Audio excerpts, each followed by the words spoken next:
Before I begin, I want you to know something. The story you're about to hear is drawn from the agricultural traditions of Nebraska and inspired by the lives of Midwestern farm families during the farm crisis of the 1980s. Names, places, and specific details have been changed and fictionalized for the purpose of storytelling, but the heart of it, the dignity, the patience, the quiet defiance of women like Mabel Holloway who built things that lasted, that part is true everywhere you look in farm country, if you know how to see it. So pour yourself a cup of coffee, settle in, and let me tell you about a Wednesday morning in late August of 1981 in a gravel auction yard in Harlan County, Nebraska, when a 15-year-old boy walked into a world of grown men and quietly changed the way every one of them looked at him before the sun went down. His name was Wendell Holloway. Everyone who knew him called him Wen. And the morning this story takes place, he had $380 folded into a tobacco tin in his shirt pocket, a learner's permit in his wallet, and the borrowed keys to his uncle's Chevy pickup with a dent in the left rear fender. He had driven himself 18 miles to that auction yard alone, with no adult riding shotgun and no one in his family knowing where he was. His father thought he was helping a friend clean out a hay shed. His father was wrong. Now, before I tell you what happened at Lot 22 that morning, you have to understand who Wen Holloway was, and where he came from, and what was in his pocket besides that tobacco tin. Because the most important thing he carried into that auction yard wasn't the money. It was a 3-page service circular, stapled in the corner, dated March of 1954, that he had read so many times the paper had gone soft along the folds. And the woman who had saved that circular for 27 years had been dead for 18 months. Her name was Mabel Holloway.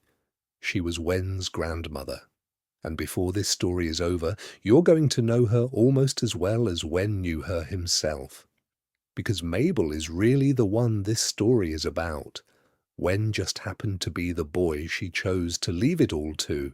Picture the auction yard if you can. It's a Wednesday in late August. The yard sits on the south edge of Alma, Nebraska.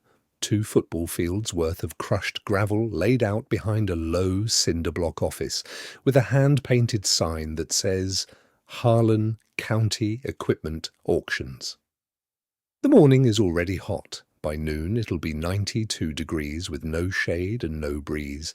The air smells like diesel and cut alfalfa, and the bitter coffee that's been sitting in stainless steel urns since 5:30. Men in seed caps and worn boots walk slow between the rows of equipment, their hands in their back pockets or wrapped around styrofoam cups, their eyes moving over tractors and balers and disc harrows the way other men's eyes might move over horseflesh at a county fair.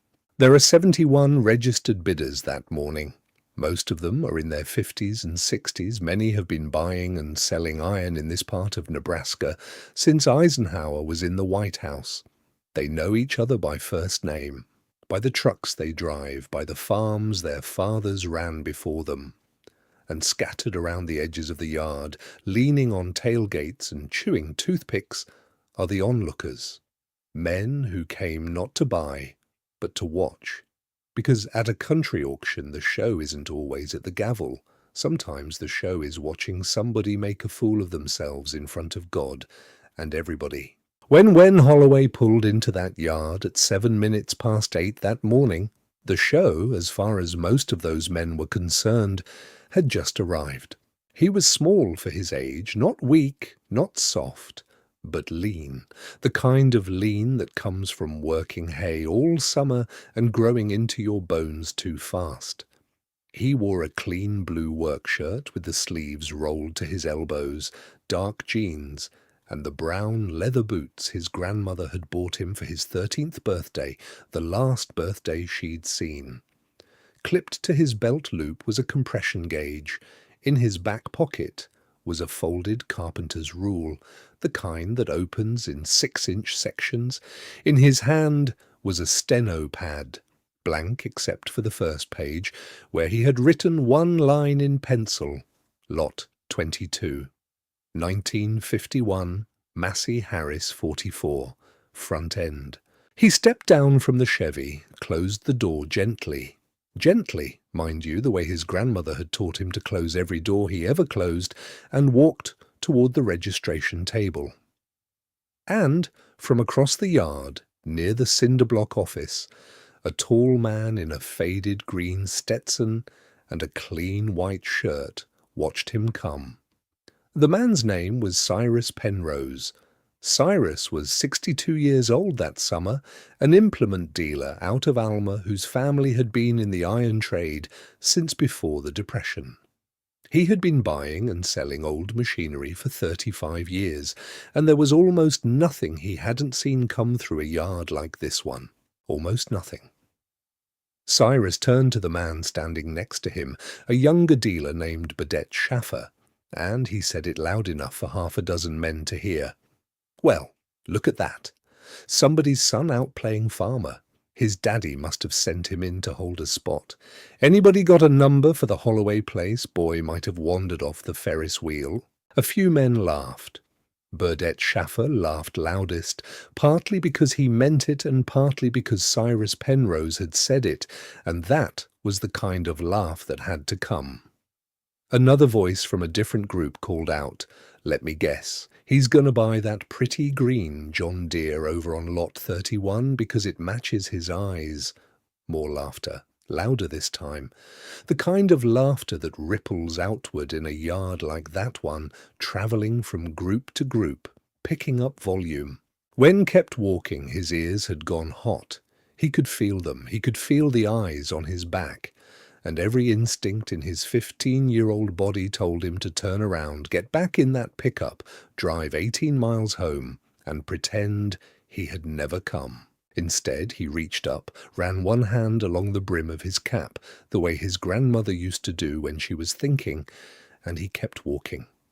Because somewhere underneath all of that hot embarrassment, in a place those men couldn't see, he was hearing his grandmother's voice. Let them laugh, Wen. Laughter doesn't fix a steering spindle. It never has. Now, before I tell you what Wen did next at that auction, I have to take you somewhere else. I have to take you back to a kitchen on a gravel lane in Franklin County, Nebraska, on a cold morning in March of 1963, where a 45-year-old widow sat at a table with a cup of coffee, gone cold, and made a decision that 18 years later would walk into a country auction yard wearing her grandson's blue work shirt. But there's something I need you to think about for just a moment before we go there. I want to ask you something. Have you ever been in a room full of people, maybe at a workplace, maybe at a family gathering, maybe somewhere in your life, where everyone underestimated you because of how you looked, or how old you were, or whether you fit the picture they had in their head of who belonged? Take a moment if you want and let yourself remember what that felt like. Because that's where Wen was standing that Wednesday morning, and that's where his grandmother had stood, in a different way, 18 years before. If a story like this means something to you, and if you're nodding right now, even a little, then I think it does. Please consider hitting that subscribe button and the notification bell. We tell stories like this every week here, stories about ordinary Americans who quietly built lives that lasted, and your subscription is what tells me to keep telling them. Now let me take you to that kitchen. Mabel Holloway came onto her husband's family farm as a young bride in the spring of 1942, when she was 24 years old. She was tall, 5 feet 10 inches in her stocking feet, taller than most of the men in Franklin County in those years, and she had grey eyes the colour of a storm coming in over the wheat. Her husband's name was Otis Holloway. He was a quiet man, 6 years older than her, who worked the same 160 acres his own father had broken with a team of mules in 1898. They had one son together, Garrett, born in the winter of 1944, and for the next 18 years Mabel kept the books and the chickens and the kitchen garden, and she watched her husband and her growing son work that ground from sun-up to sundown. And then on a cold afternoon in October of 1962, in the middle of the Milo harvest, Otis Holloway stepped down from the seat of his Massey-Harris 44 to check a clogged elevator on the combine, sat down on the running board to catch his breath, and never got back up. The doctor in Franklin called it a heart attack. The neighbors said he'd been running himself too hard for too long. Garrett, who was 18 years old and had just enrolled at the community college over in Hastings, came home from class that evening to find his mother sitting in the kitchen with the lights off and her hands flat on the table, looking at nothing. That winter buried Otis, and that winter buried something else too, though it took Mabel a few months to understand what. In the spring of 1963, a problem developed with the grain drill. It was a small problem, a worn bushing on the seed shaft, the kind of repair any halfway decent dealership mechanic could have done in an afternoon. Mabel drove the 48 miles to the implement dealership in Hastings on a Tuesday morning. She wore her good dress. She brought a list of parts written out in her careful hand. She walked up to the parts counter and asked to speak with the service manager. The man who came out from the back was 28 years old. His name was Calvin Strode. He was tall and red-faced, and he had the kind of confidence young men have when they've never been wrong about anything in their lives. He listened to Mabel for about 30 seconds, holding a clipboard, not writing anything down, and then he said, "We'll send somebody out when we have time, ma'am." That was a Tuesday. No one came on Wednesday, no one came on Thursday, no one came that whole week, or the week after. Mabel drove back to Hastings on a Friday morning 2 weeks later. Calvin Strode came out from the back again. This time, he didn't even pick up a clipboard. "Mrs. Holloway," he said, and his voice had something in it that wasn't quite scorn, but wasn't anything else either.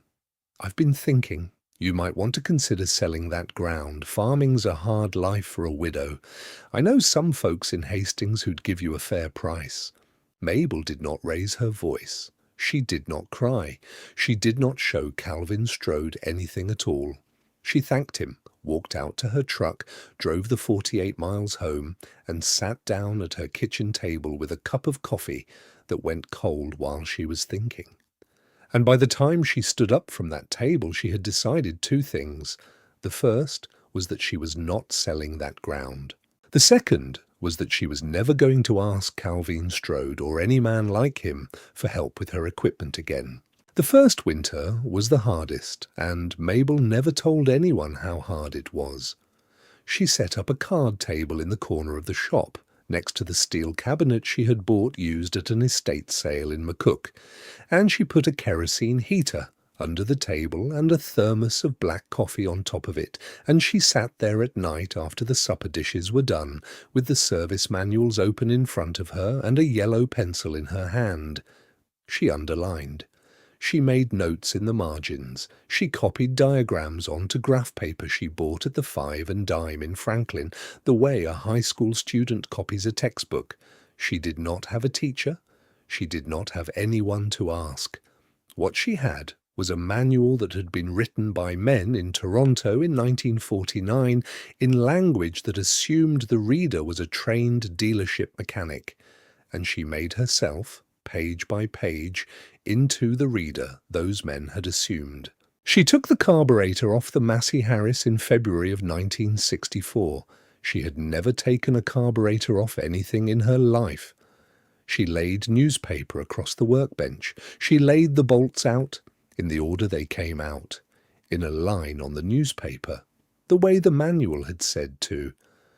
She took photographs with a Brownie camera Otis had given her in 1956, 2 pictures of every step, so that she could put it back the way she had taken it apart. The first carburetor rebuild took her 16 hours over 4 nights. The Massey-Harris started on the 3rd turn of the crank. She sat down on the running board after she heard it catch, and she did not cry, but she let out a long, shaking breath, and she said out loud, to a shop with nobody in it, "All right then." Just those 2 words. All right then. By 1965, she could rebuild a carburetor in 3 hours. By 1966, she had set the valve lash on the Massey for the first time. By 1967, when Wen was 11 months old and learning to walk in the kitchen, Mabel Holloway had become the kind of mechanic who could diagnose a problem on her own equipment by listening to it from the kitchen window. There was a moment on a clear morning in May of that year when she heard Garrett, 22 then, home from college for the summer, helping with the wheat harvest, start up the Massey in the yard. She set down her dish towel. She walked out onto the back porch. She listened for 10 seconds. "Garrett," she called, "bring it back. The exhaust valve on number 2 cylinder is going to fail in the next 40 hours. Garrett shut the engine down. He walked over to the porch. "How do you know that, Mom?" "I just do."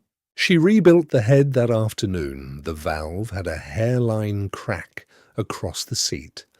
The kind of crack that would have failed catastrophically inside the next 2 days. Garrett never asked again how she knew. He understood, even at 22, that he had grown up in a house with a woman who could hear things other people could not hear. That was the year Mabel started writing letters to the manufacturers. The first letter went to Massey-Harris in Racine, signed M. Holloway, asking a precise technical question about the differential pinion bearing on the 44. The answer came back 6 weeks later, addressed to Mr. M. Holloway, from a service engineer who had assumed, naturally, that he was writing to a dealership mechanic. Mabel read the letter twice. She filed it, and she wrote back with a follow-up question. Within 4 years, she was on first-name correspondence terms with engineers at 3 different companies, none of whom had ever met her, and all of whom assumed, until the day they retired or died, that Monsieur Holloway was a man who ran a small independent service operation somewhere in the Great Plains. She never corrected the assumption. The letters that came to her, eventually filling 4 manila folders in the steel cabinet, were written to a man who did not exist, by men who would have written entirely different letters to a widow on 160 acres in Harlan County, Nebraska. She knew exactly what she was doing. She did it for 38 years. And here is something that not even Garrett knew until much later. By 1971, one of those engineers, a man named Morton Vesely, who had been a senior reliability engineer at Massey-Harris from 1948 until his retirement in 1969, wrote Mabel a letter that said, in plain words, "Mrs. Holloway, I do not know who you are, but the questions you have asked me about the steering spindle bushings on the 1951 Massey-Harris 44 are sharper than the questions I get from most of the paid mechanics at our authorized dealerships. I am enclosing the March 1954 service circular, which we withdrew from circulation for legal reasons. Use it carefully." That circular went into the steel cabinet, and in the autumn of 1980, 9 years later, a 14-year-old boy named Wen Holloway opened that cabinet and pulled it out and read it twice. But I'm getting ahead of myself. Wen was born in the winter of 1966, Garrett's only child, and from the time he was old enough to walk, his grandmother had brought him out to the shop. She didn't sit him down and lecture him. That was never Mabel's way. What she did was hand him things. "Hold this, Wen. Pass me that 3/4 wrench. Shine the light right here, where my thumb is." He stood at her elbow when he was 7, and when he was 8, and when he was 9, watching carburetors come apart on sheets of newspaper spread across the workbench, watching his grandmother pull a head off an engine and lay out the bolts in the order they'd come out, so they'd go back into the same holes. Listening while she explained the difference between a bearing that was just tired and a bearing that was about to fail. Listen to it, Wen. They sound different. Once you've heard both, you'll never forget which is which. By the time Wen was 11, he was running compression checks on his own. By 12, he was rebuilding carburetors start to finish. By 13, he was setting valve lash on a straight 4 Continental engine with a feeler gauge and a torque wrench. He was doing it right the first time. What Wen remembered later, when he was a grown man with a shop of his own, was not the techniques. The techniques were in the shop log, written down in his grandmother's hand, and then in his own. What he remembered was the way she had taught him to think. She did not believe in shortcuts. She did not believe in guessing. She did not believe in tearing into a piece of equipment without first sitting down with the manual and reading what the engineers had written about it. When, she said to him once, when he was 10, and had wanted to skip the diagnostic step on a bulky carburetor, the men who built this engine knew more about it than you and I will ever know. The least we can do is read what they had to say before we go in with a wrench. That is respect. Respect is what makes a mechanic. She taught him to listen. Most of what you need to know, she said, is already telling you what's wrong, if you'll be quiet long enough to hear it. She taught him to keep his hands clean, not spotless, but clean, because a man with dirty hands rushes. A man who keeps his hands clean is taking his time. She taught him to put every tool back in the same drawer it came out of, every single time, no exceptions, because the day you don't is the day you'll need it and waste 20 minutes hunting.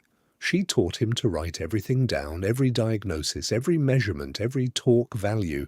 The shop log is your memory after you forget, and you will forget. We all do. She taught him things that had nothing to do with mechanics too.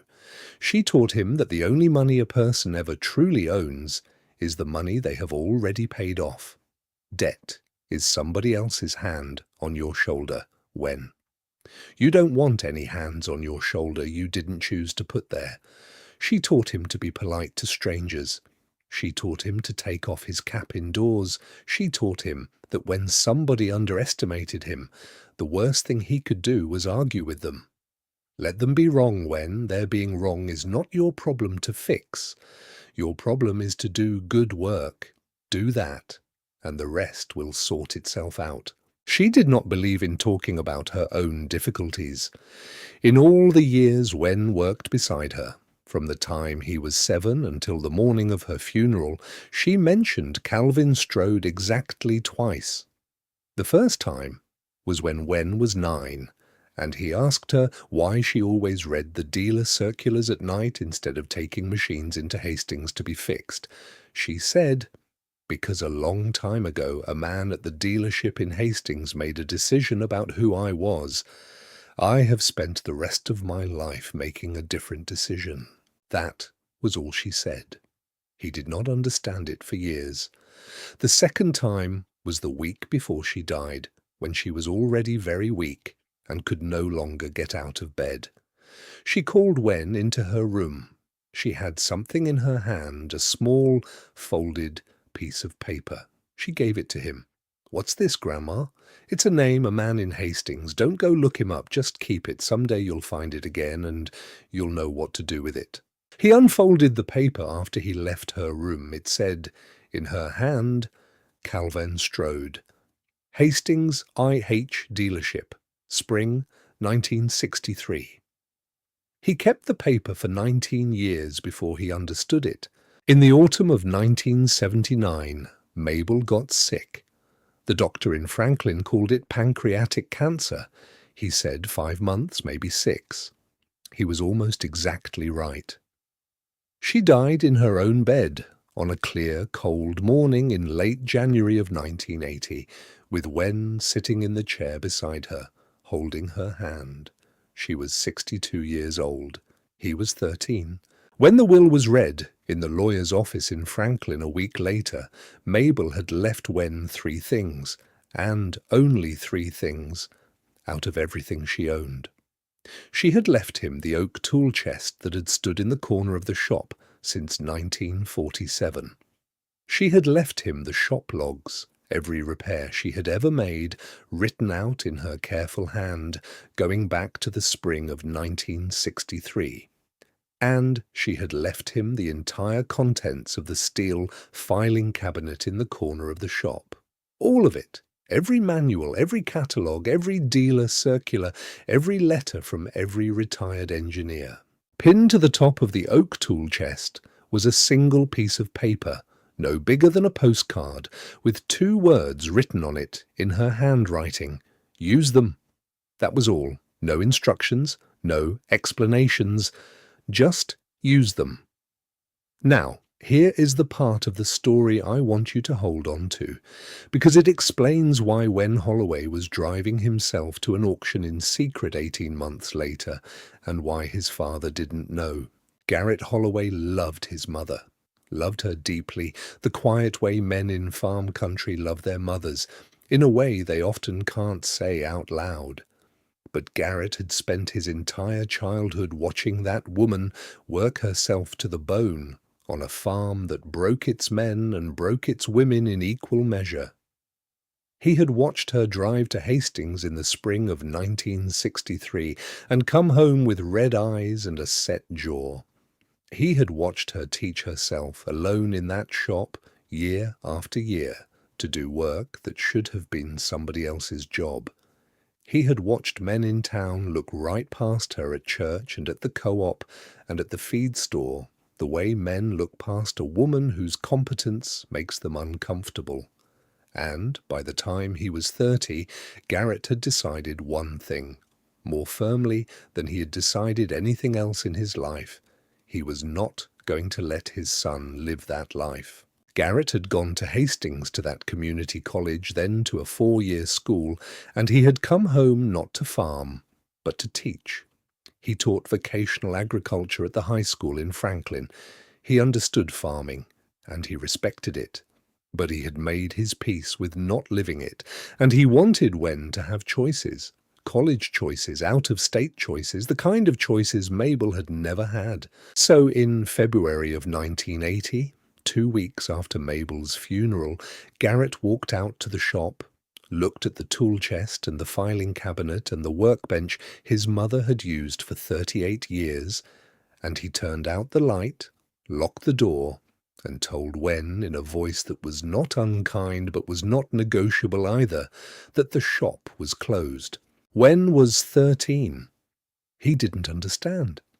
He thought his father was angry at his grandmother, or angry at the past, or trying to erase her.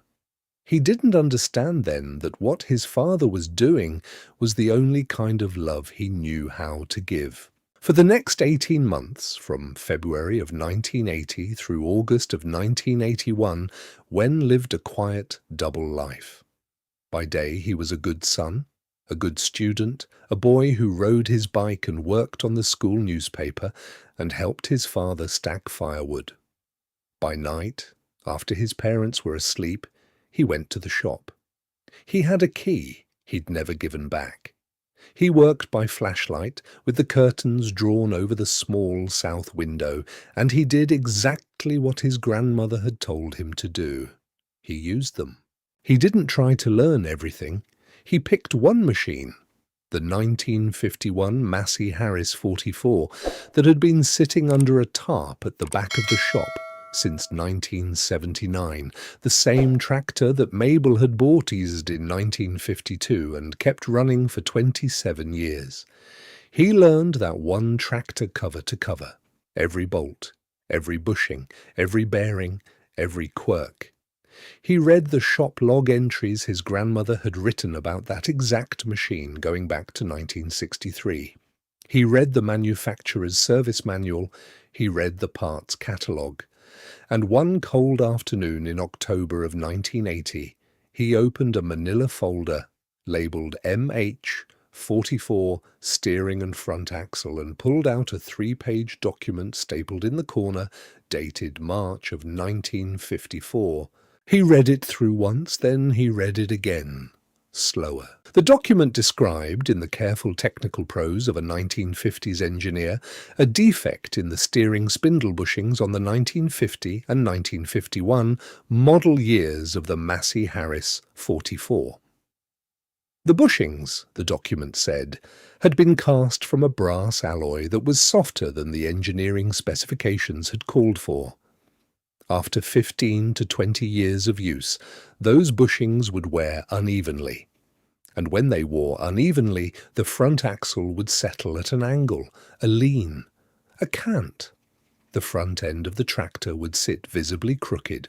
And here was the line Wen circled in pencil, the line he came back to every time he read it. This appearance is identical, on visual inspection, to the appearance of a tractor whose front axle has been bent in a collision. No competent mechanic can distinguish the two failures from the outside without measurement. The circular gave the diagnostic measurement, lateral deflection of 4 1/2 inches at the wheel hub, plus or minus 1/16 of an inch. If you measured that exact deflection, you weren't looking at accident damage, you were looking at a $14 bushing. 3 hours of bench work, assuming nothing was seized. Wen folded that circular and put it in the inside pocket of his work jacket. He didn't know yet what he was going to do with it, but he knew that someday, somewhere, he was going to see a Massey-Harris 44 with a crooked front end at a price nobody was willing to pay, and on that day he was going to be ready. In the second week of August 1981, his father brought home a stack of newsprint from the feed store. On the bottom of the stack was an auction flyer. Wen pulled it out while his father was washing up for supper. Page 3, second column from the left, third item down. Lot 22, 1951, Massey-Harris 44, front end, compromised, sold as is, no warranty. Wen read it 3 times. He folded the flyer the way he had folded the circular, and he put it in the same inside pocket. That night, when the house was quiet, he counted the money in the tobacco tin on the top shelf of his closet. $380.16, 2 years of detasseling corn at $4 an hour, mowing lawns in town, helping the Morks bale hay every July. It was enough. If he was right about the bushing, it was more than enough. He did not tell his father. And so, on the morning of Wednesday, August 26th, 1981, Wen Holloway drove himself 18 miles to the auction yard in Harlan County, Nebraska, with $380 in his shirt pocket and one folded service circular in his jacket. And Cyrus Penrose, 62 years old and standing near the registration table with 35 years of experience on his shoulders, watched him step out of that pickup and laughed loud enough for half the yard to hear. We're going to come back to that yard now. Wen registered at the table. The clerk was a woman in her 40s named Lurleen Cobb. She looked at the date of birth on Wen's registration form, looked up at him, looked down at the form again. She did not say a word. She handed him a numbered paddle. Number 48, and she wrote his name in the book, Wendell Holloway, and she gave him the smallest nod, almost invisible, and Wen understood that Lurleen Cobb had decided, in that moment, to be on his side. He walked out into the yard with the paddle in his hand and the steno pad in his back pocket, and he started doing what serious buyers do at an auction. He walked the preview rows slow. He stopped at machines other men had walked past. He climbed up onto drawbars and shined his Rayovac flashlight down into engine bays. He wrote things down. He wasn't looking at the pretty equipment. He was looking at the equipment that had been overlooked, and he made his way eventually to lot 22.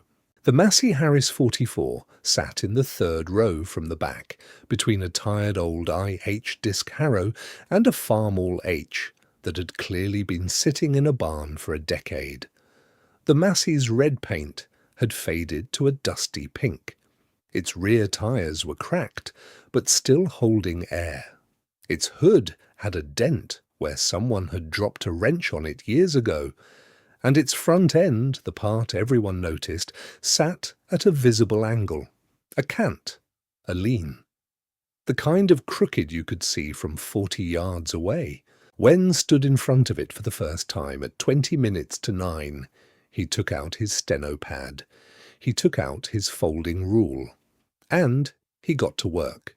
He walked around the tractor 3 times, slow. He climbed up onto the seat and turned the steering wheel through its full travel, listening for the catches and the clicks. He climbed back down. He got down on his hands and knees in the gravel, and the gravel was hot already, even at that hour, and he looked up underneath the front axle with his flashlight. He measured the lateral deflection at the left front wheel hub, 4 1/2 inches. He measured at the right front hub, 4 1/2 inches, both within a 1/16.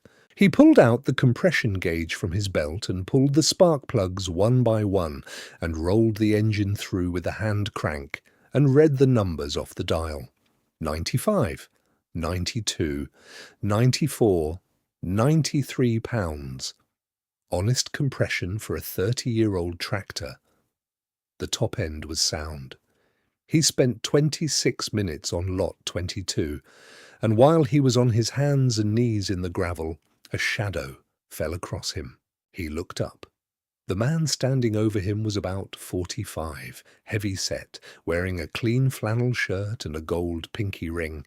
His name, although Wen didn't know it yet, was Drexel Bohannon. Drexel ran a salvage yard in Kearney, 2 counties west, and he had a reputation among the men who knew him as a buyer who specialized in young farmers, widows, and estate sales, the kind of buyer who worked the seams. He had been watching Wen since the boy stepped out of the pickup. "Son," Drexel said, in a voice that was meant to sound friendly, "I've been doing this a long time. Let me save you some trouble. That tractor's got a bent axle, probably hit a stump 20 years ago. It ain't worth $50 even for parts. You go on over to lot 31. That John Deere over there is more your speed." Wen stood up. He brushed the gravel off his knees. He looked at Drexel. And even at 15, Wendell Holloway had a way of looking at a grown man that did not flinch. "Thank you, sir," Wen said, polite the way his grandmother had taught him to be polite. "I appreciate the advice." He picked up his steno pad and walked away, and as he walked, he heard Drexel say in a low voice to the man standing next to him, "That kid don't know what he's doing. Watch this. I'm going to teach him a lesson." Wen heard it. He didn't turn around, but he heard it. And here's what he understood in the next 10 steps. If Drexel Bohannon was telling him to go look at lot 31, then Drexel Bohannon also wanted lot 22. And if Drexel wanted lot 22, then Drexel also knew or suspected what Wen knew. Wen had been worried all morning that he might be alone in his theory. Drexel had just told him, without meaning to, that he was not. He walked over to the side of the cinder-block office and sat down on the open tailgate of his uncle's Chevy. He took the tobacco tin out of his pocket. He counted the money, $380. He thought about what he would have to spend on parts, $14 for the bushings, give or take, $2 to rent his neighbour Hollis Mark's arbor press, a few dollars for gear oil, gasket material, call it $25 in total. That left him $355 to bid with. But he wasn't going to bid $355. He wasn't going to bid anywhere near that. Because if Drexel was going to push him, then bidding too high was exactly the trap. He thought about his father. He thought about the conversation that was coming when he pulled into the driveway with a Massey-Harris on a borrowed flatbed. He thought about how easy it would be, right now, this minute, to put the tobacco tin back in his pocket, climb into the cab of that pickup, and drive home. No one would know. He could be home before lunch. He could put the money back into the tin and put the tin back on the shelf in his closet, and his life could go back to being the life his father wanted for him. His hand was on the door handle of the pickup, and then he looked down at his own hand. 2 summers of detasseling had put calluses across the meat of his palms. The nails had grease under them, a faint, dark line he could never quite scrub out, the way his grandmother's nails had always had grease under them. And looking at that hand, in the bright August sun, in the gravel lot of an auction yard 18 miles from home, Wendell Holloway understood something he hadn't been able to put into words before. His grandmother had not left him a tool chest and a filing cabinet and a folder of service circulars. She had left him a trust. The trust was that he would do what she had done, that he would keep the work alive, that he would not let men like Calvin Strode and Drexel Bohannon and the indifferent dealerships of Hastings have the last word. The 2 words on the postcard hadn't been instructions. They had been an inheritance. He let go of the door handle, he put the tobacco tin back in his pocket, he picked up his paddle, and he walked back into the yard. Before I tell you what happened when the auctioneer called lot 22, I want to pause for just a moment. If you're listening to this and a piece of it is reaching you, if you're thinking about a grandmother of your own, or a mother, or some woman in your life who taught you something the world tried to laugh out of you, let me know in the comments. Tell me her name. Tell me what she taught you. I read those comments. I really do. And if a story like this one means something to you, the kindest thing you can do for me is hit that subscribe button and the notification bell and share this video with one person who would love it. We tell stories like this every week, and your subscription is what keeps us telling them. Now, let's get back to when, because the auction is about to start. The auctioneer climbed up onto his wooden platform at the head of the yard at 9:30 sharp. His name was Reggie Voss. He was in his early 50s, lean and quick, with a voice that could cut through 100 yards of tractor noise. He tapped the microphone twice, watched it crackle, and got going. If you have never heard a livestock or equipment auctioneer work in person, I will tell you that it is a kind of music. It is a chant. Numbers sung out so fast and steady that only the auctioneer and the ringmen and the experienced bidders can read them. The crowd answers back with paddles and nods and small, quiet signals, a touch to the brim of a cap, a shift of weight, an index finger raised an inch above a coffee cup. To the untrained eye, nothing is happening. To the trained eye, a fortune in iron is changing hands. Lot 1 was a hay rake. It went for $95. Lot 2, a grain drill, brought $520. Lot 3, a Farmall H, $380. Lot 4, a disc harrow, $210. The rhythm built up. The morning got hot. Men raised paddles. Men shook their heads. The gavel came down. The ringman chalked the price on the side of each lot as it sold. Wen stood near the back of the crowd, paddle at his side, steno pad in his back pocket.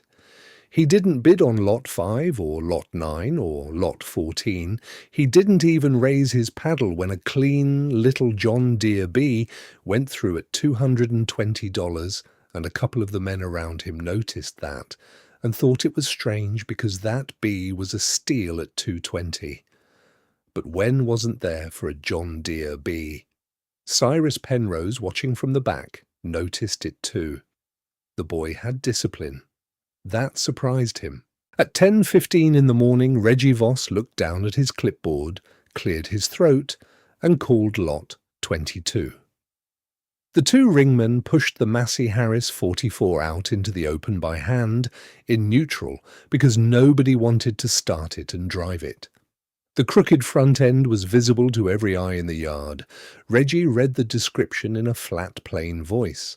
1951, Massey-Harris 44, front end compromised. Sold as is, no warranty. And he started the bidding. Who'll give me 175? 175. Who'll start me at 175? Silence. Not a paddle moved. All right, give me 1 1/4, 125 to start. Nothing. $90, 90 to start. Somebody give me 90. From the left side of the yard, Drexel Bohannon raised his hand, lazy, almost contemptuous. 95. Reggie pointed his gavel at him. 95 from the man in the flannel. Who'll give me 100? Wen raised his paddle. Number 48. He raised it slow, not timid, slow. The way you raise a paddle when you want to make absolutely certain there is no mistaking it. 105, Reggie called, from the young man in the back. Who'll give me 115? Drexel Bohannon turned his head. He looked at Wen, and he winked, a slow, ugly wink that nobody else in the yard quite caught. But Wen caught it, and he understood, in that wink, exactly what Drexel was about to do. 115, Drexel said. 125, Wen said. 135, 145. Cyrus Penrose, standing by the registration table, turned around. He had been only half paying attention, but something in the cadence of that bidding, that paddle going up and going up and going up, steady and slow, made him fold his arms and watch. 155, Drexel said. The yard went quiet for a beat. Drexel had walked in with a ceiling around 150 for that machine, even as a parts tractor. Cyrus knew that. Every dealer in the yard knew that. 155 was already past Drexel's number. But Drexel was no longer bidding to win. Drexel was bidding to break a 15-year-old boy. Wen knew it. He could feel it. If he bid 165, Drexel would push it to 175. If he kept going, Drexel would push him to $200 and then drop out, and Wen would own a tractor he couldn't afford to repair. So Wen did not bid 165. He raised his paddle and he said, loud, louder than any boy's voice should be in an auction yard full of grown men, loud enough for everyone in 3 rows to hear him clearly, 160. And I measured the lateral deflection on that front axle this morning, 4 1/2 inches even, to the 16th. The yard went quiet. Not the quiet of the auction, a different kind of quiet. The quiet of 40 grown men suddenly turning their heads. Reggie Voss paused on the platform, his mouth half open on the next chant. He looked at Wen. He looked at Drexel. Drexel Bohannon's face went still, because Wen had just done something that no one had ever done to him at an auction before. Wen had taken Drexel's private game, the quiet bullying, the trap bidding, the pressure, and he had dragged it out into the public sunlight, where every man in the yard could see it. If Drexel pushed the bid $1 higher now, every dealer in this yard would understand that Drexel was not bidding on a parts tractor. He was bidding against a boy who had just announced, in plain technical language, that he knew exactly what was wrong with that machine, and exactly what it was worth to fix. Drexel's hand started to come up, and then it stopped, halfway, and he scratched the side of his neck, and he let it drop. Reggie Voss waited 3 full seconds, the longest 3 seconds Wendell Holloway had ever lived through. Going once, Reggie said. Going twice. The gavel came down. Sold. Massey-Harris 44, $160. Bidder number 48. Wen walked over to the side office to sign the paperwork. His hands were shaking. He kept them in his pockets so nobody would see. Lurleen Cobb behind the counter took his money and counted it out, and gave him his receipt. As she handed it across, she said, very quietly, "Your grandmother would be proud." And then she turned and called the next lot's paperwork before Wen could answer. He came back out into the sunlight, and Cyrus Penrose was waiting for him in the gravel. Cyrus was not blocking his path. He was just standing there, hands in his pockets, his green Stetson pushed back on his head in a way that meant he had something to say. 12 or 15 of the men from the yard had drifted over too. Word travels fast in a place like that. They wanted to hear it. Cyrus spoke gently. "I want you to hear that. He was not being cruel." "Young man," he said, "I don't mean to step in where I'm not wanted, but I've been around this business a long time, and I'd hate to see you lose your money on this. That front axle is bent. You've bought yourself a lawn ornament." Wen looked up at him. Cyrus was 6'1". Wen was 5'4". Wen took a breath, and his voice did not shake, even a little. "It's not the axle, sir. It's the steering spindle bushing.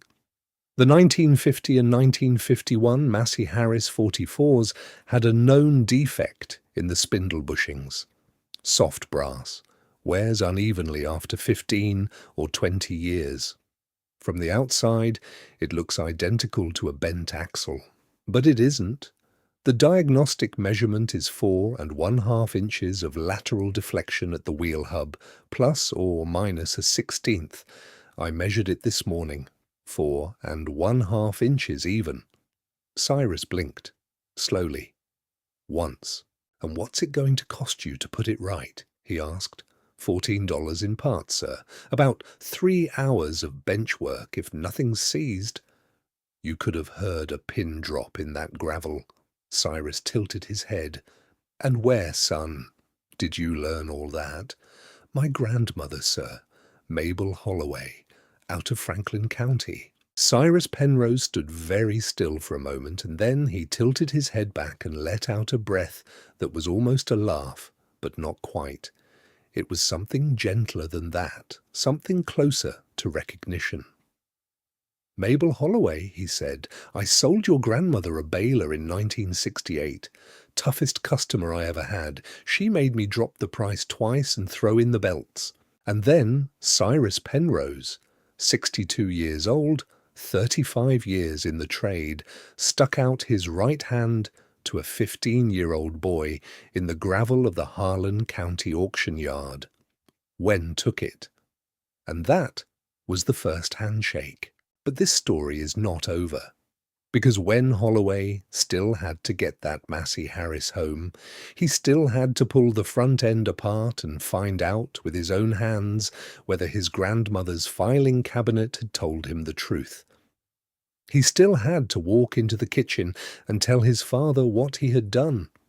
And as he walked back to his uncle's Chevy with the title in his hand and the receipt in his pocket and the tobacco tin lighter than it had been that morning, Drexel Bohannon stepped out from behind a parked truck and stopped him. Drexel was lighting a cigarette. He didn't make a show of it. He just spoke low while the lighter flame was up. "Smart kid," Drexel said, "but you still got to pull that thing 18 miles home. Roads in Nebraska this time of year, they're not all paved. Tires can blow. Trailer hitches can come loose. Axles can bend for real, you know. Accidents happen." He took a drag on the cigarette. He looked at Wen with eyes the color of dishwater. "Anyway," he said, "drive safe." He walked off toward his own truck. Wen stood there for maybe 10 seconds. His heart was pounding the way it had pounded when the gavel came down. He understood that he had won the auction, and he understood that he had not yet won the day. "Let me ask you something before we go on. What do you think happens next? Do you think Wen makes it home safe? Do you think his father believes him when he tells the truth? Do you think the bushing is what Wen says it is, or do you think, just maybe, his grandmother was wrong and Drexel Bohannon was right? Take a moment if you want and tell me in the comments what you'd do if you were his father, standing in that driveway when a borrowed flatbed pulls up with a crooked Massey-Harris on the back of it. I read those comments, and the ones from women who've raised sons of your own. Those mean the most. If this story's keeping you company while you fold laundry, or do dishes, or sit on the porch with a cup of coffee, hit that like button to let me know. It's the simplest way you can tell me to keep going. Now let me tell you what happened on the way home and what happened when Wen pulled into the driveway, because that part, I've thought about it for a long time. I think it's the part of this story that matters most. Wen drove the 18 miles home behind the wheel of his uncle's Chevy, with the title to a 1951 Massey-Harris 44 folded in his shirt pocket. He had not yet figured out how he was going to move the tractor itself. The yard would hold it for 48 hours, free of charge. After that, it was $1 a day for storage. Wen had until Friday afternoon to come back with a trailer. He pulled into the driveway just past noon. His mother was hanging laundry on the line behind the house. She waved at him. She did not yet know. He went inside. He took off his boots. He washed his hands twice, the second time, with the orange pumice soap his grandmother had always kept by the sink. And then he walked across the yard and down the gravel lane to the Mauk place, 3/4 of a mile down on the right. Hollis Mauk was 75 years old that summer. He had farmed the 80 acres next to the Holloways since 1947. He had been Otis Holloway's friend and Mabel's friend, and there were certain things in Franklin County that everybody knew, and one of them was that Hollis Mauk would sit through a 4-hour Methodist potluck for Mabel Holloway and never once complain about the green bean casserole. Hollis was in his shop oiling a hand sickle when Wen came in. He looked up. He looked at the boy's face. He set the sickle down. "What did you do, son?" Hollis asked. Not angry, just curious. Wen told him. The whole thing. Lot 22, the bushings, the bidding, Drexel Bohannon, Cyrus Penrose, the walk back to the pickup, the cigarette. Accidents happen, all of it. Hollis listened. He didn't interrupt. When Wen was done, Hollis nodded once. "I've got the flatbed," Hollis said. "I'll drive behind you Sunday. Don't argue with me." That was the whole conversation. On Sunday morning, Wen and Hollis drove the 18 miles back to Harlan County in a 2-truck convoy. Wen first in the Chevy, Hollis behind in his old GMC, pulling a 16-foot flatbed. They winched the Massey-Harris up onto the trailer in the auction yard. Lurleen Cobb came out from the office and watched them load. She gave Wen the smallest nod again, the same nod she had given him at the registration table. He understood now what it meant. They pulled out at 1:30 in the afternoon. The 18 miles home went by mile. At about the 12-mile mark, on a long, flat stretch with no other traffic, a black Ford pickup came up fast in the rear-view mirror. It pulled close to Wen's bumper, held there. Wen could not see the driver's face. The pickup hung on his bumper for maybe a 1/4 mile. Then it swung out into the left lane to pass. And that was when the driver, whoever it was, looked into his side mirror and saw Hollis Mauk in the GMC behind, big as a barn, 15 yards off Wen's tail. The black Ford accelerated past, kept going, and disappeared around the next curve. Wen never got a look at the plate. He never got a look at the driver. He would not, for the rest of his life, know for sure whether that pickup was Drexel Bohannon or just some stranger in a hurry to get to Holdrege. But he would always wonder. They pulled into the Holloway driveway at 2:15. Garrett Holloway was standing on the back porch, drying his hands on a dish towel. He had heard the diesel coming 1/2 mile away.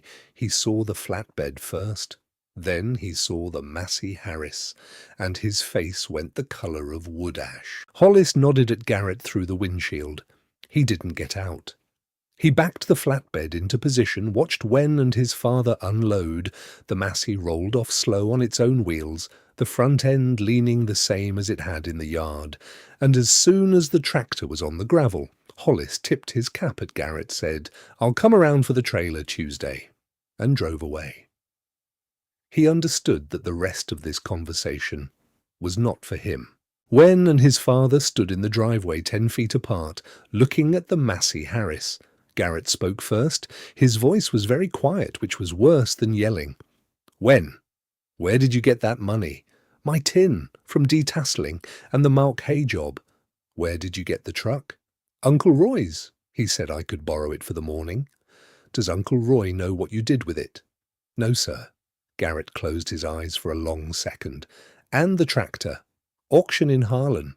Wednesday." "By yourself?" "Yes, sir." "On a learner's permit?" "Yes, sir." The silence that came then was the longest silence of Wen's life. His mother had come out to the porch. She did not speak. She sat down on the top step and watched. When Garrett finally spoke again, he was looking at the tractor, not at his son. "I closed that shop, Wen. I closed it for a reason." "I know, Dad." "You don't know," Garrett said, and his voice cracked, just slightly, on the last word. "You don't know, son. You think you know. You think this is about your grandmother, about me being angry at her, or wanting to forget her, or I don't know what you think it's about. But I'm going to tell you what it's actually about, and you're going to listen." Wen listened. "I watched my mother work in that shop for 38 years, Garrett said. "I watched her get up at 4:30 in the morning and not come in for supper until 8 at night. I watched men in this county look right past her, in church, at the co-op, at the school board meetings, like she wasn't there. I watched a man named Calvin Strode tell her, in front of me, when I was 19 years old, that she should sell this land and find a husband. I watched her drive home that day and go straight out to that shop and not come in until midnight, and when she came in, her hands were so cold she couldn't hold a coffee cup.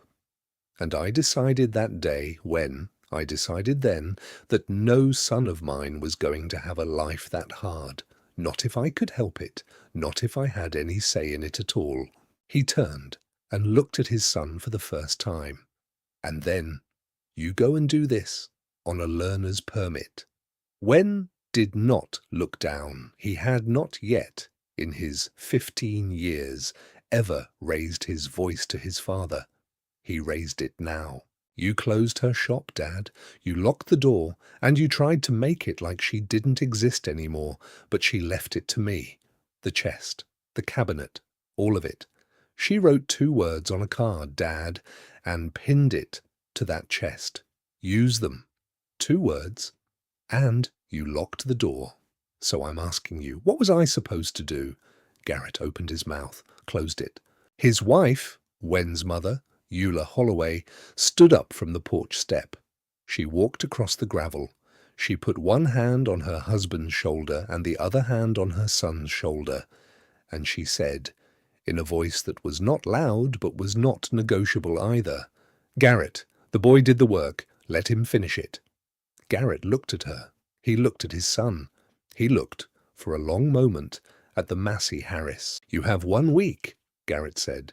"If you can get that tractor running by next Tuesday and sell it for more than you put into it, total, parts, and labor, I will not stand in your way again, not in that shop, not anywhere. But if you can't, if your grandmother was wrong, or if you misread that paper, or if it doesn't come together, then you walk away from that shop for good. You take the college applications I left on your desk in May, and you fill them out, and we don't talk about this again. Are those terms clear?" "Yes, sir."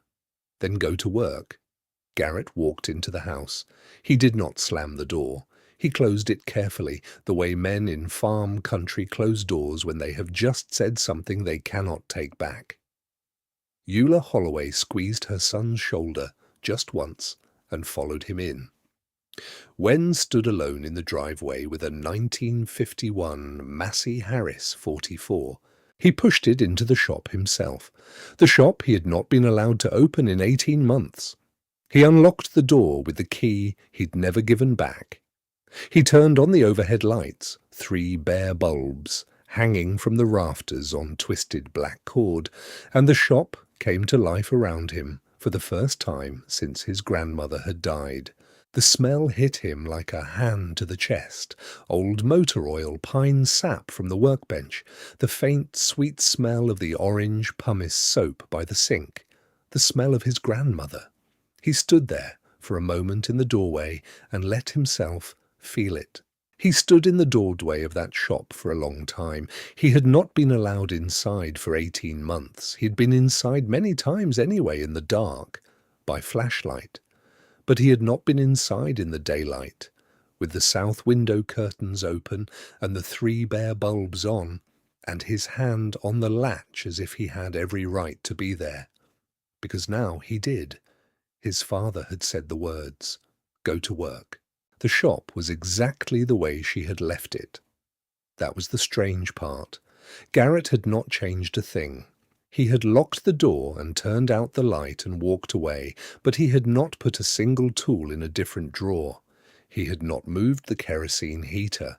He had not touched the workbench. The orange pumice soap was still in the same dish next to the sink, the bar of it now hardened into a kind of stone after 20 months without water, and the rag she had kept folded on the right side of the workbench was still folded on the right side of the workbench, gone a little stiff with age. Even the half-finished cup of cold coffee she had left on the corner of the bench in late January of 1980 was still there. Garrett had never come in to throw it out. The coffee had evaporated, and what was left was a brown ring on the bottom of the cup. Wen looked at that ring for a long time. He picked up the cup, he carried it to the sink, he washed it, he dried it with a fresh rag from the hook above the sink, he put it back exactly where she had set it down. Then he opened the oak tool chest. The drawers slid smooth, they had always slid smooth.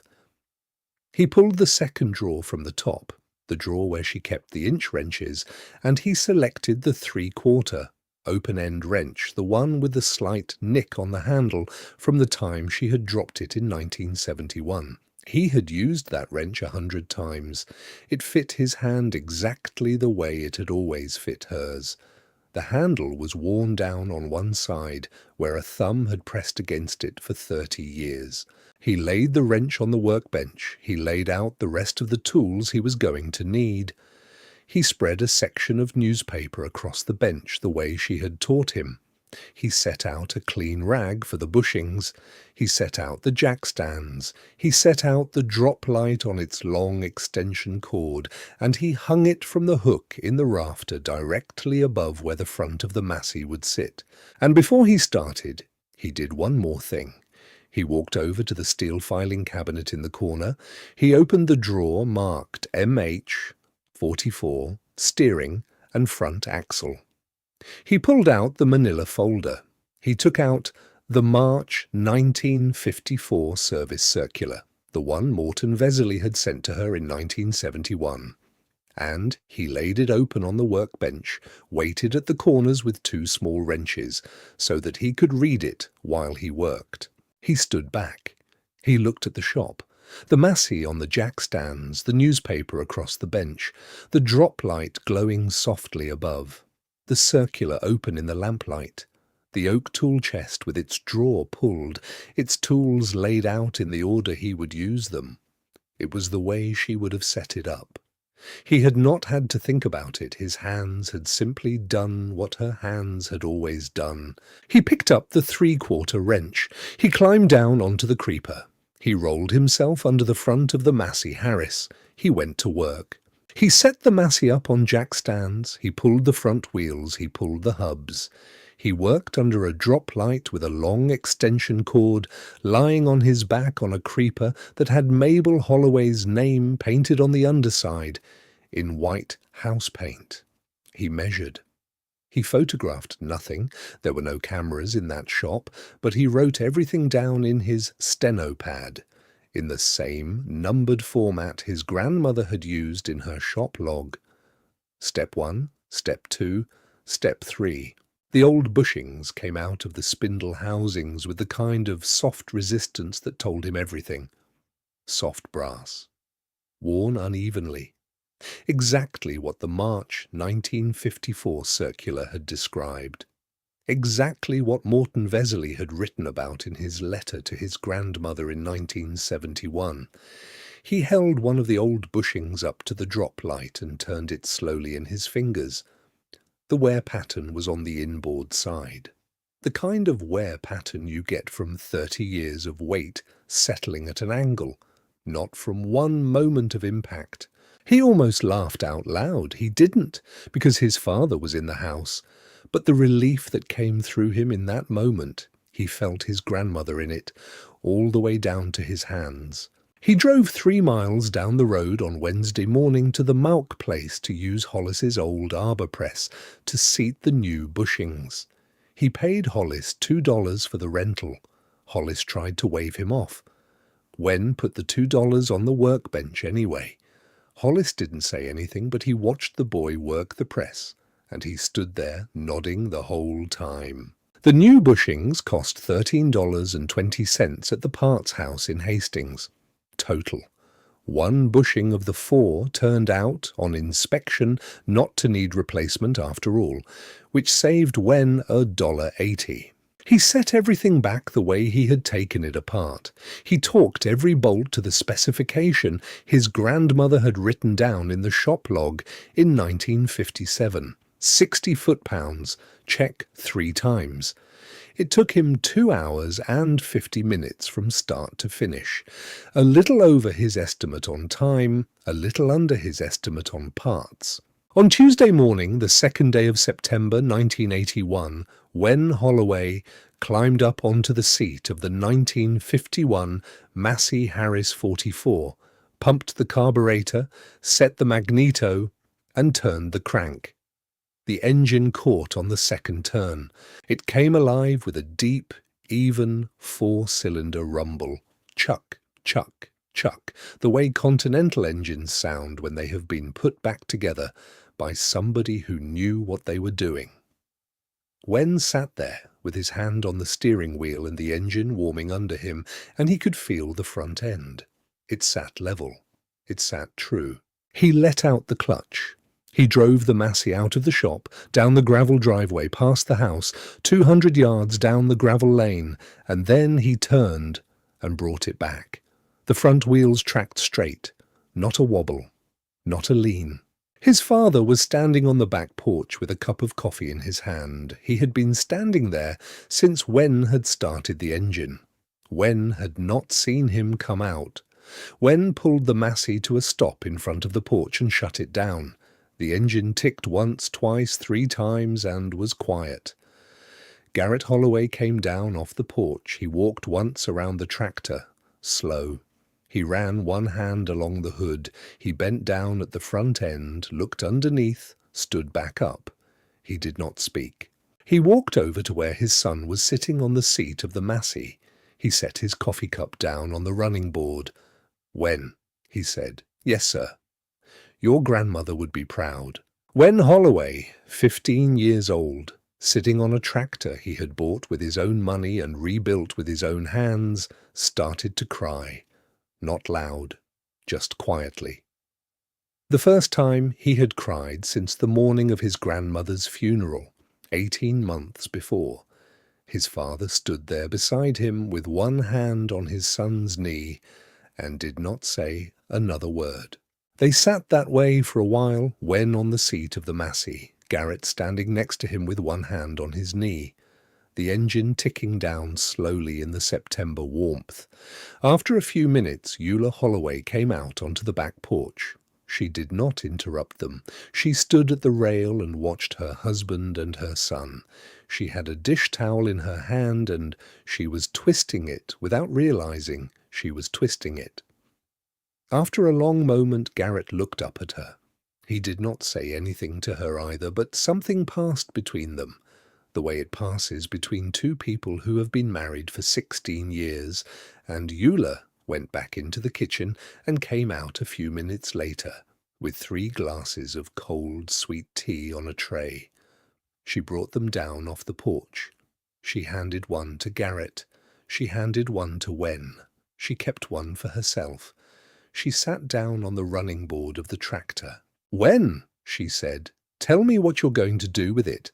Sell it, Mama, to somebody who needs a tractor. How much do you think you'll get?" "500. Maybe a little more if I find the right buyer." Eula nodded. She sipped her tea. She looked over at her husband. "Garrett," she said, "I think the boy ought to put some of that money into a savings account at First Federal." "I think he ought to put all of it in," Garrett said. "After expenses." "That's right," Eula said, "after expenses."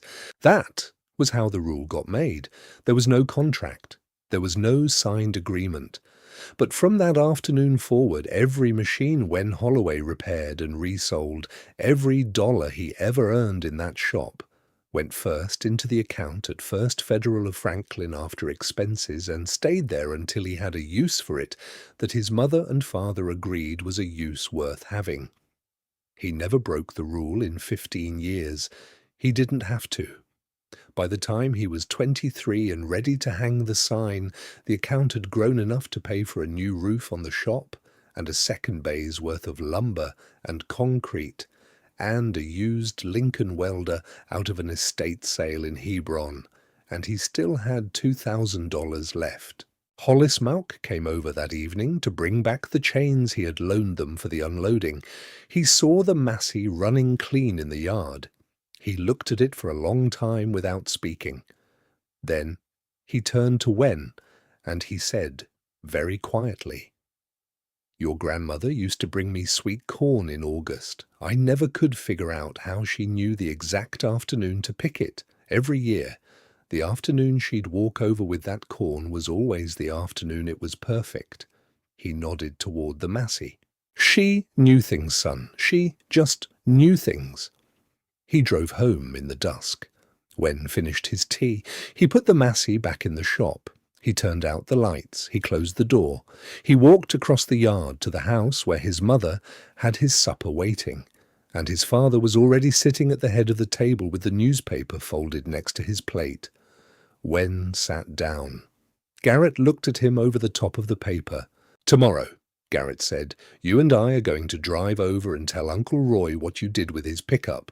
You're going to apologize, and you're going to pay him for the gas." "Yes, sir." That was the whole conversation. Wen ate his supper.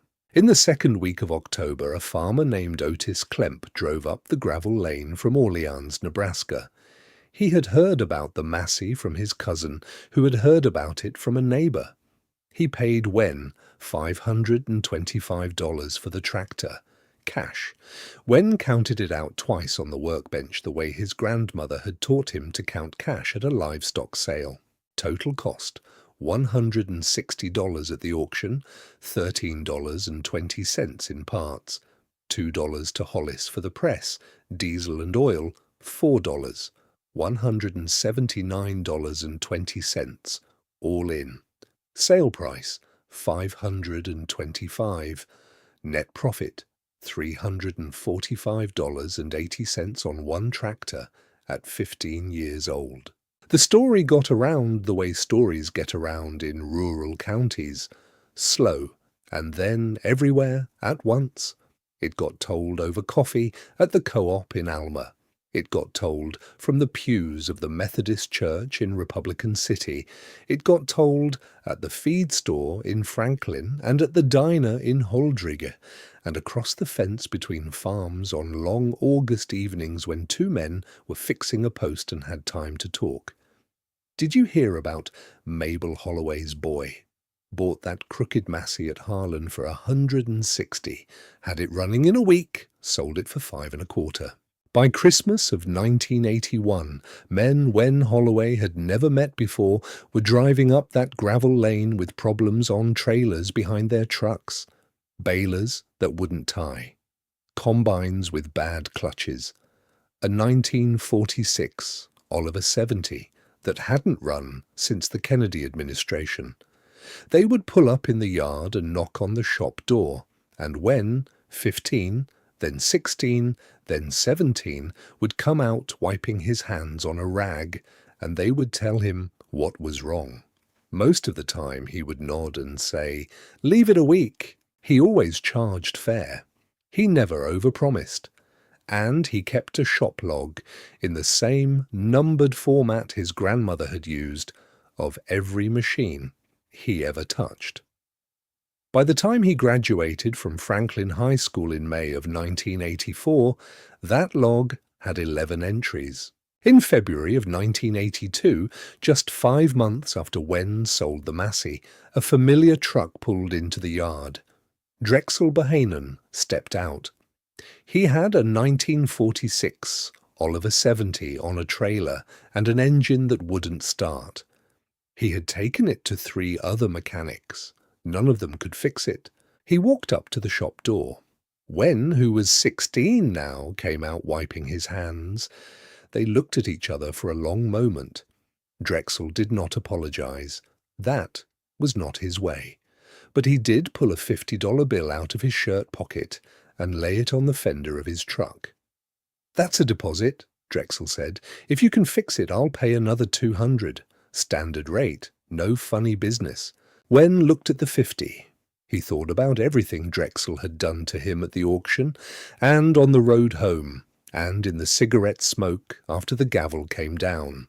He thought about how much pleasure it would give him in that moment to tell Drexel Bohannon to put his money back in his pocket and drive back to Kearney and never come up this gravel lane again.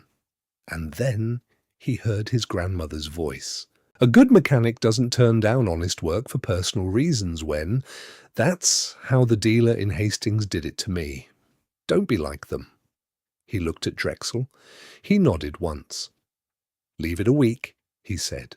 The Oliver had a cracked rocker arm, a part discontinued in 1953, and Wen sourced one from a salvage yard in South Dakota by writing 4 letters in 3 days. He rebuilt the top end on the original block. The Oliver came back to life on a Wednesday afternoon in late February.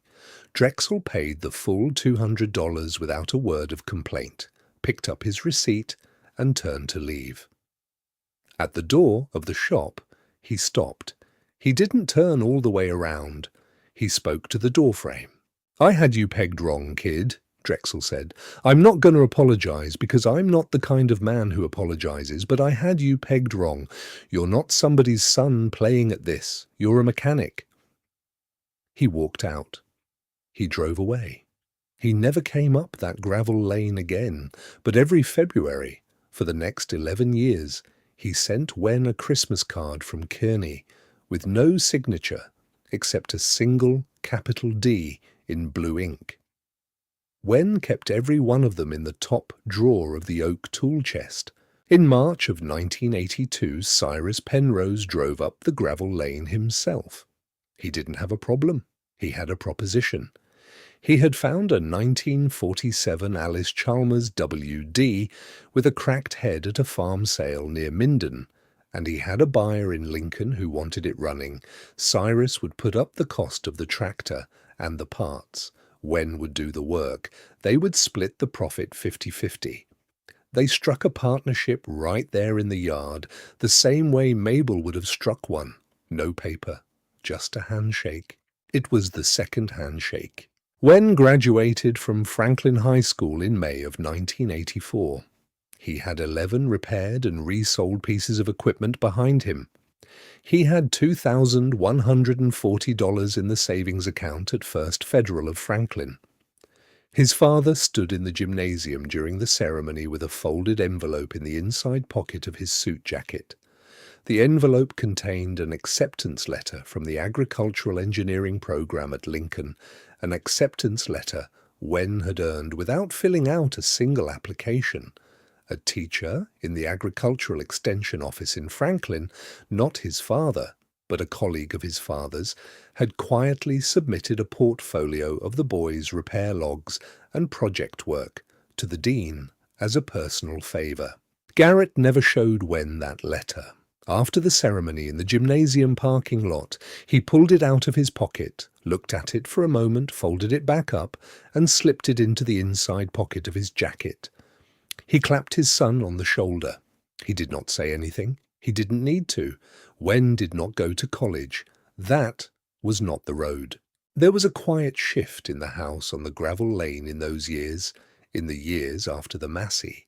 Garrett did not reopen the shop conversation. He did not need to. He came out to the shop on a Saturday morning in the spring of 1990, 8 years after the Massey, almost a year after Wen had hung the sign, and he sat down on the wooden stool that had stood in the corner since 1947. He did not pick up a tool. He did not ask a question. He just sat. He watched his son work. After about an hour, he stood up, set one hand on the lid of the oak tool chest, just for a moment, and walked back to the house. He came out to the shop on a Saturday morning every month after that, for the rest of his life. He never picked up a tool. He just sat. That was his apology, and his piece, and his way of telling his son, "I see you now." In 1989, when Wen was 23 years old, he hung a hand-painted sign at the end of the gravel lane. The sign said, "Holloway Agricultural Repair." That was all. No phone number. Everybody who needed the phone number already had it. In the spring of 1996, Cyrus Penrose drove up the gravel lane one more time. Cyrus was 77 years old by then. He had sold the implement business in Alma the year before. He was making the rounds, stopping in to see the people he had done business with over more than 50 years in the trade. He pulled into the Holloway yard on a clear afternoon in late April. Wen came out of the shop. He was 30 years old. His hands were dark with grease, the same as always. He wore a clean blue work shirt with the sleeves rolled to his elbows. The same kind of shirt his grandmother had always favoured. They stood together in the yard for a while. They talked about the old days, about the auctions, about the men who were gone now, about Cyrus's wife, who had passed in 94, about Mabel. At the end of the visit, Cyrus stuck out his hand. He held it out a moment longer than he needed to. He looked at Wen, and the lines in his face had deepened, and his green Stetson was a little more sun-faded than it had been 15 years before, and he said something he had been carrying for a long time. "Wen, I need to tell you something. That morning at Harlan, when you bought that Massey, I almost didn't shake your hand. I listened to what you said about the circular and the bushing, and I almost walked away. I figured you'd just gotten lucky. Heard something somewhere, repeating it back. I shook your hand because of your grandmother, mostly because of Mabel, not because of you, and I have felt bad about that for 15 years. Wen thought about it. He thought about it for a long moment. He glanced once at the grease under his nails, at the calluses that had built up across his palms over 15 years of bench work, and he said, "Cyrus, I got lucky. My grandmother kept her circulars." Cyrus shook his head slowly. "No, Wen, you got lucky because you read them." That was the third handshake. Cyrus Penrose passed away in the autumn of 1998. Wen drove to the funeral in Alma. He sat in the back pew of the small Methodist church, and he didn't say much to anybody.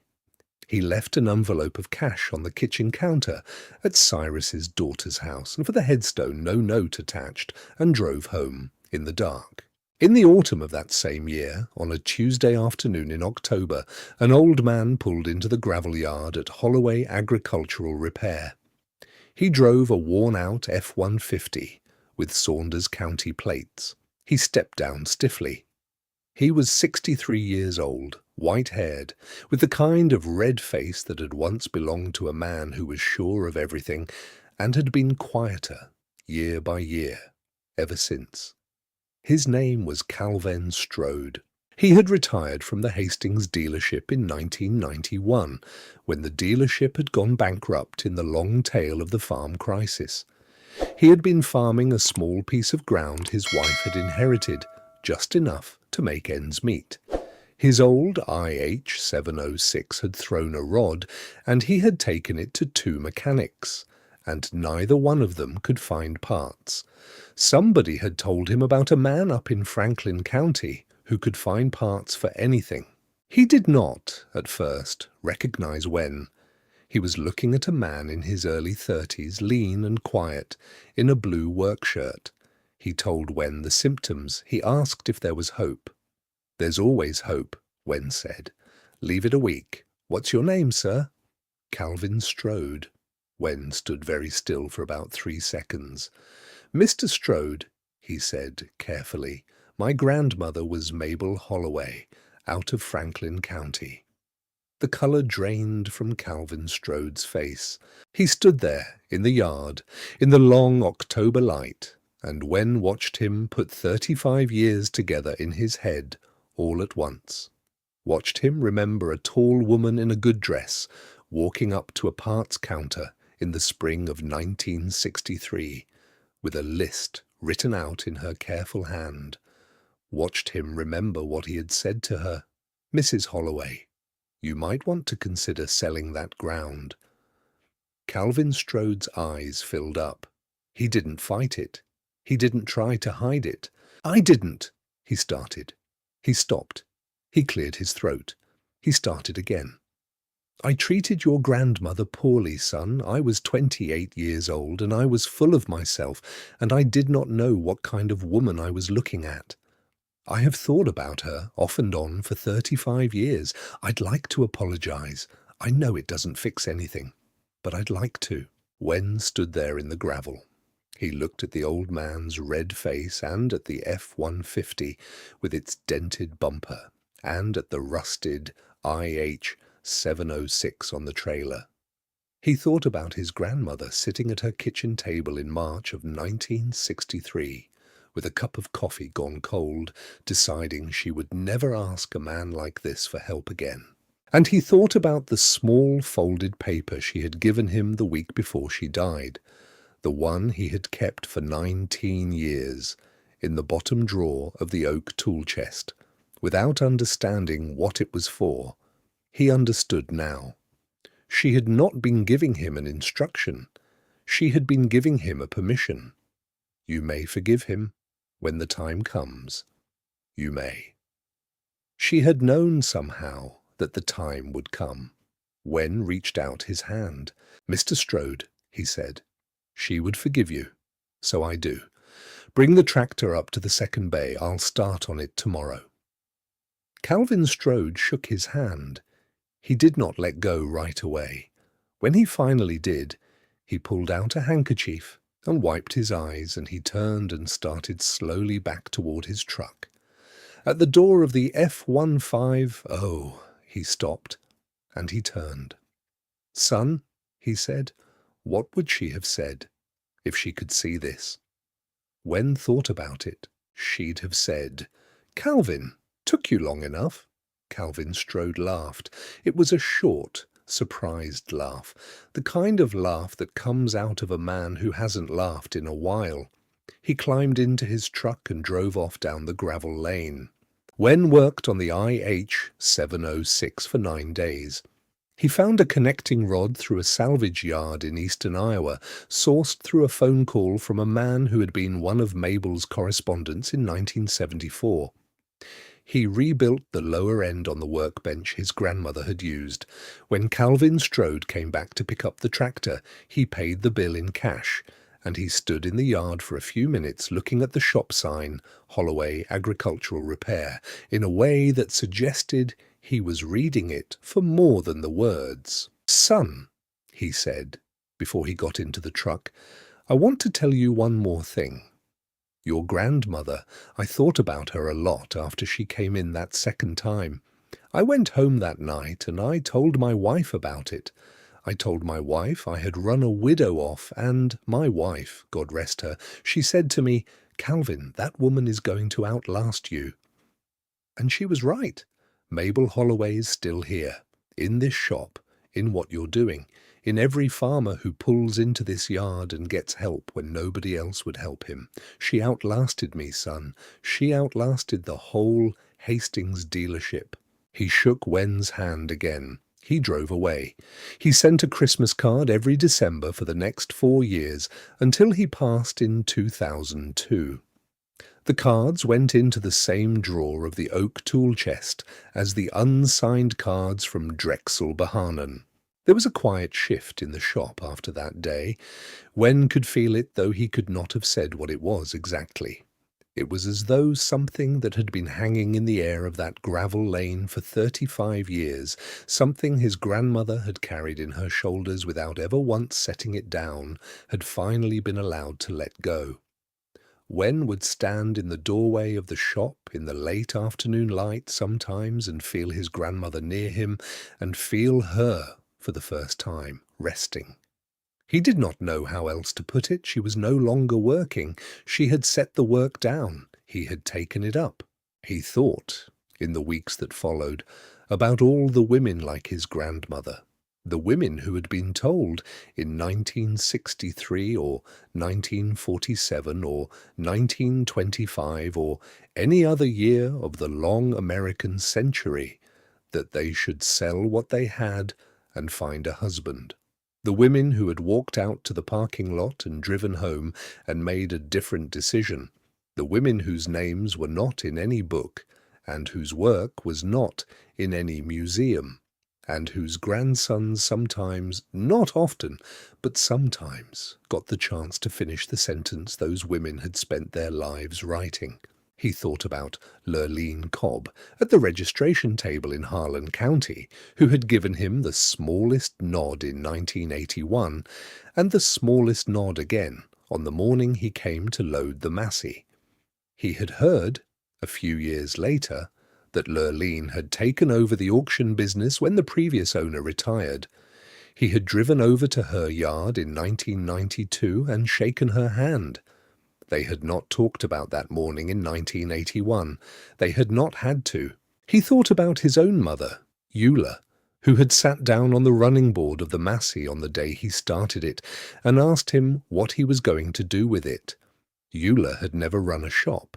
Eula had been a school teacher in Franklin for 31 years, but she had been the one in a kitchen on a difficult Sunday afternoon in August of 1981 who had put one hand on her husband's shoulder and one hand on her son's shoulder and said, "Garrett, the boy did the work. Let him finish it." She had broken the lock on the shop door, not Wen. Eula had broken it. He understood, the older he got, that no man builds anything alone. There had been women holding doors open for him all his life that he had not even seen at the time. Some of them he would never know about. Some of them he had known and not understood. Use them, his grandmother had written. He understood now that them had not just meant the manuals and the tools. Them had meant the doors. Them had meant the women. Garrett Holloway passed in 2007 in the same bedroom where his mother had died 27 years before. Wen was 41 years old at the funeral. He stood at the lectern in the small Methodist church in Franklin, the church his father had attended every Sunday for 62 years, and he tried to say something about the man who had locked a shop door in 1980 because he loved his son, and unlocked it again in 1981 because he loved his son enough to be wrong, and sat on a wooden stool every month for 17 years because he could not find the words but did not want his son to mistake the silence. Wen got part way through. He couldn't finish. Eula came up to the lectern and stood beside him and put her hand on his back, and the two of them stood there together until the congregation understood that the rest would not be said in words. Eula Holloway lived another 6 years. She lived long enough to see her son's shop expand to a second bay and then a third, long enough to see the wall behind the workbench filled, floor to ceiling, with the same kind of careful filing cabinets her mother-in-law had built up 40 years before, full of the same kind of dealer literature, with the same kind of letters from retired engineers, written now by men in their 90s who remembered Mabel Holloway and were glad to send what they had to her grandson. Eula passed in the summer of 2013 at 82 in a chair on the back porch of the farmhouse looking out at the gravel lane. Wen was the one who found her. She had a paperback novel folded across her lap and a glass of iced tea, half finished, on the wicker side table. She had gone the way she had wanted to go. He sat down on the porch step next to her chair, and he did not move her, and he did not call anybody, for a long time. He just sat there beside his mother in the late afternoon light and watched the gravel lane that led from her porch down to the shop her own choosing had built. Holloway Agricultural Repair is still on that gravel lane in Franklin County, Nebraska. The technical literature fills 51 binders now and 2 full filing cabinets. There is talk of needing a third.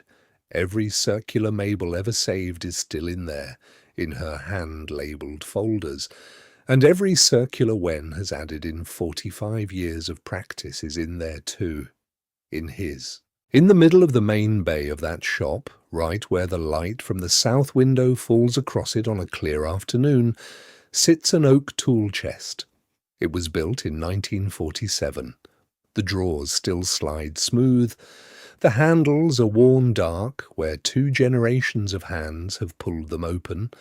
On the top of the chest there is a small square of paper, yellowed now, taped down under a strip of clear tape that has gone a little brittle at the edges.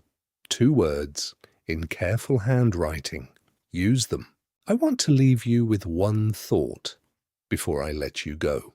On the morning of Wednesday, August 26th, 1981, Cyrus Penrose stood next to a registration table in a country auction yard and laughed at a 15-year-old boy and said his daddy must have sent him in to hold a spot.